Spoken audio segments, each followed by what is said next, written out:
Hello everyone, আমি শ্রাবণী আর আমার ছোট্ট একটি ব্লগে সবাইকে স্বাগত জানাই। সকালবেলা উঠে গিয়েছি, কাজ টাজ কমপ্লিট, বাট বাইরে তাও বৃষ্টি, মেঘলা হয়ে আছে। আর এই যে দড়িটা দেখছো, ঘরে বাইরে এখন শুধু জামা কাপড় টাঙানো, তাছাড়া কিছু না। ঘরে এখন মানে কি বলবো, জামা কাপড় যে একটু বাইরে দিই তখনই বৃষ্টি আসে, আবার তুলে নিয়ে ঘরে, এই হচ্ছে শুধু। তারপরে মা বেরিয়ে গেল, আমার বই কেনার ছিল, আর একটু সোনামাদের বাড়ি যাবে, তাই গেছিলো মা। আর আমিও পুজো টুজো দিয়ে টিফিন করে নিয়েছিলাম, নিয়ে ব্যাস বিকেল দিকে গেছিলাম পড়াতে সোনামাদের বাড়িতে। পুচকুর জ্বরটা এখন ঠিক আছে, ও এসে কী বক বক করছে সেটাই শুনছিলাম।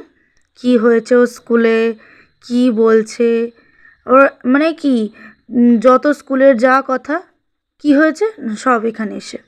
আর এই যে সন্ধ্যাবেলা এসেছিলাম পড়িয়ে, বাড়ি ফিরেছি আর মার সাথে একটু মজা করছিলাম।